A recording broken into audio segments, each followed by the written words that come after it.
I'm Dunbar Moody. I'm the acting director at SWOP.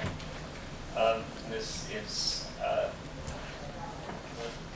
an opportunity for us all to get ourselves somewhat acquainted with the work of Tatenda Mukwedeya, who is working under the direction of Roger Southall, who's a PhD student in SWOP, on local politics, focusing particularly on East London. He will talk for 25 minutes or so, and then we'll throw the floor open for questions. It's a bit forbidding, this room, isn't it? Anyway, we'll do our best to get something lively going. So, Tatenda, what do you want? Thanks, Denver.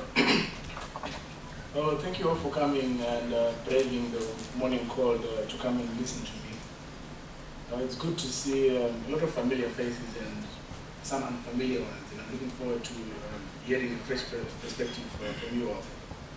The title of my presentation today is The Enemy Within Contemporary Determinants of Factionalism in the ANC Local Structure. Can you hear me clearly at the back?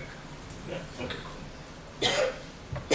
So let me begin by giving an apology for the title change, for misleading you.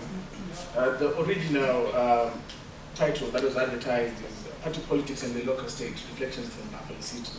Now that title derived from my PhD project, in which I'm looking at the political and administrative interface of municipalities, focusing on party-state relations and how they relate to local government performance.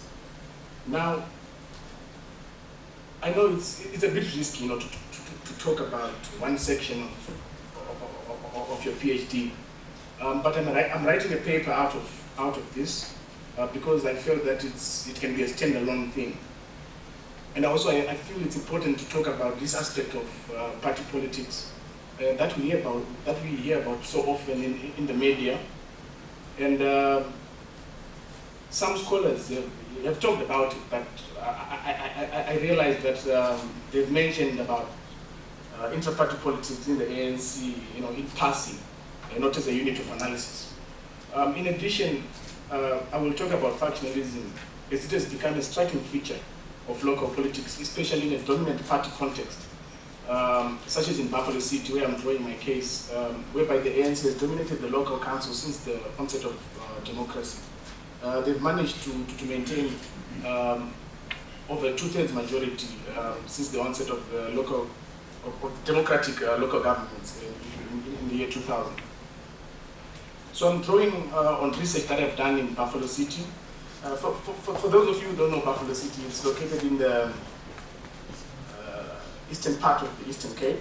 It's the second biggest metropolitan area in the Eastern Cape after Port Elizabeth. And the municipality incorporates cities such as East London, King Williamstown, Bishop, and also a huge township, which is only second in size to Soweto, which is Tanzania. And the municipality also lies within former areas of the former homeland of Ciskei. Now, to begin with, I think it's important to first situate intra-party politics within the broader socio-economic context that underlies it. Now, South Africa's municipalities are a contested terrain, and in order to understand the politics, one must understand the territory in which it plays itself out. The issue of factionalism at the local level should be understood within the context of a broader neoliberal onslaught, and Vish talked about this also last week when I was talking about their book. Post-apartheid since 1996, that has intensified poverty, inequality, and unemployment. Service delivery protests and strikes, which are increasingly being violent, have been expressions of discontent to this situation. Every day, I'm sure you read stories about violent service delivery protests. Only yesterday, they were protesting Boitumelong, Bloemhof, before that, even the unrest that you see on the platinum belt, you could see as, you know, as an expression of this discontent to this neoliberal onslaught. The Eastern Cape and Buffalo City have not been spared this onslaught. Buffalo City is a poor municipality with 70% of households in the city that earn an income of less than 1,500 rands a month. And citizens in this municipality have also expressed their discontents by engaging in violent service delivery protests, especially in the township of Duncan Village, which is just outside the town of East London. But importantly for this paper, factionalism in the ANC has also intensified concurrently with these other events. And I'll focus on its determinants, but before I do this, I have to briefly mention what I mean by factionalism, because it is a very value-laden concept. So, as I just said, factionalism is a contested and loaded term, mainly associated with negative normative judgments. This has been so from when political parties came into being in the 18th century, right through to when they became more established in the mid-20th century. Factions as inter-party groups have carried a negative weight since then, as they were seen to encourage favoritism and graft amongst members. However, it was Raphael Zariski in 1960 who took a neutral view, and also people like Giovanni Sartori also started to view factionalism in the same light, who took a neutral view and identified factions as any intra-party combination, clique, or a grouping whose members share a sense of common identity and common purpose, and are organized to act collectively as a distinct bloc within the party to achieve their goals. These goals may include several of the following: patronage, influence on party strategy, influence on party and government policy, and the promotion of a discrete set of values to which members of the faction subscribe. Now, this definition, for me, I like it and I adopt it in my approach to inter-party politics in the ANC, because it does not have any negative bias or normative judgments. In addition, the definition does not set arbitrary boundaries between different types of intra-party groups. And importantly, it incorporates the idea of actors' motivations, which helps in explaining their behavior. Now, with this conceptual understanding or clarity, I can now shift my discussion to factionalism in the ANC. Now, so I begin by realizing that factionalism is not a new phenomenon. The factionalism we're witnessing today, it has flared up at different conjunctures in the ANC's just over 100 years history. And you can take examples in the 1930s, the removal of the then President Josiah Gumede. You can link it to the kind of factions that were present in the ANC during that time. His perceived shift to the left, especially after his return from a visit he had taken to the Soviet Union, was viewed by what can be regarded as a conservative group within the ANC during that time that was led by chiefs that led to his removal as president.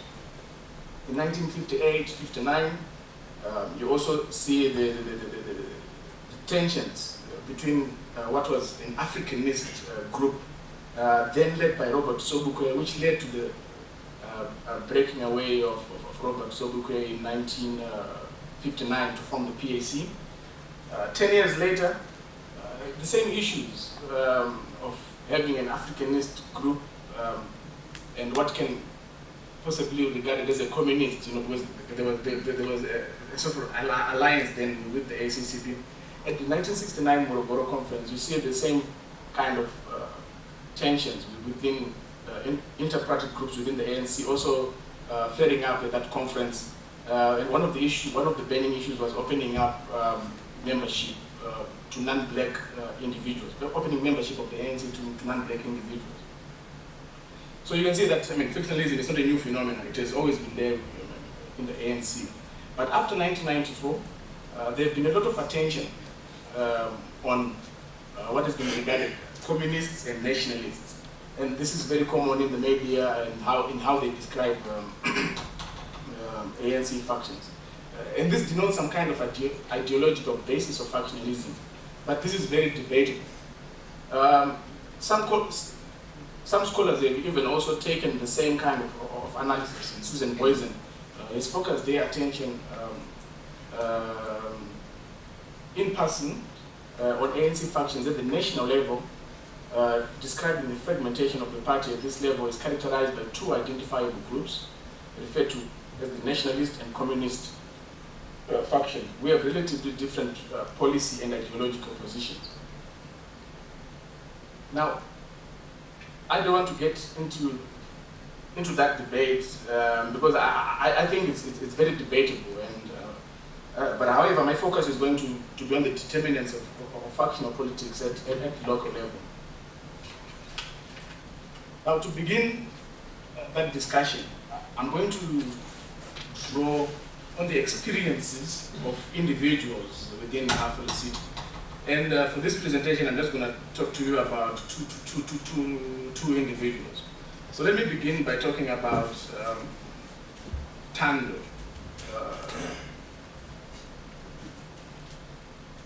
A local ANC activist in Duncan Village. So Thando is 30-year-old resident of Duncan Village, a township just outside East London. He has matric and no further qualifications after that. He has been unemployed for the greater part of his adult life, besides a brief contract stint with a local supermarket and with a construction company in Butterworth. He highlights how politics and the party are vehicles to access state resources. He says, here it's not about what you know or what you have, it's all about who you know in terms of getting a job. There are guys who didn't qualify to be managers of the municipality, but they were managers because they have connections and they know people in higher places. My target is to work in the municipality, so I'm going to contest in my branch elections to be in the executive so that I can be more visible to work in the municipality. I am close, during the time of this interview, I'm close with Zukisa Faku. She was the mayor of Afro City during the time. She has my CV, and my hopes are with her. And this kind of findings, if you attended the first breakfast by BC from the Mapugubo Institute, you see the same kind of findings in the research that they have done. Now, a year later after this interview, at the February 2012 inaugural regional elective conference of Afro City, Zukisa Faku, the former mayor that Thando is saying that he's supposedly close to and his hopes are on her, she had come into the municipality after the 2009 elections and the 2000 Polokwane election, perceived so there was this perceived purge by what was then termed communists. So she was this replacement. She's a member of the SNCP and all that. But in 2012, at this elective conference, she had fallen out with her fellow Communist Party colleagues, and had not been reappointed as the mayor after investigations into credit card fraud. So she had gone on a trip to Turkey, and she had inappropriately used the municipality's credit card. And there were also investigations into her. Her name had been mentioned in a multi-million rand waste management tender in the municipality. So she had not been reappointed as the mayor, and she was not happy about it. So she had fallen out, and then she led a particular camp, her own camp at this elective conference. So there was this fragmentation in what was, in people's minds, supposedly referred to as a communist faction. It had fragmented, Faku going on her own. So Tando follows or supports this woman because, I mean, according to him, she is his vehicle to get a job in the municipality. Now Tando's choice seems to have paid off because Zikiso Faku emerged as the regional chairwoman, and a couple of months after that, at the branch elections, Tando was elected as the branch secretary. Now he hasn't yet secured the job that he desperately needs in the municipality, but maybe he's going to get it soon. But if he does, it just shows to you how then factional politics gets transferred into the state. And this is something that I talk about in greater detail in a separate chapter in my PhD, how the collapse of the party and state occurs. Now let me just share with you again a second experience quickly. The second experience I want to share is that of Mlu, whose socio-economic background is similar to Tando and lived in a different section of Duncan village. Mlu participated in a particular NGO-initiated community development project. As one of the leaders of the project, he decided to use the popularity he gained to contest to be the local councillor for his community. He acknowledged that his first option was to contest as an ANC candidate, but he soon realized that there was stiff competition within the ANC and he wouldn't make it onto the party list.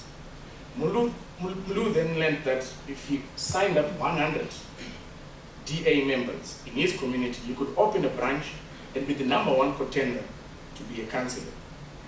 He lost in the 2011 local government elections to an ANC rival, but because of the number of votes that he had garnered for the DA, he managed to be appointed as a DA proportional representation councillor for the same community. And yeah, so before you know it, he was now earning a stable,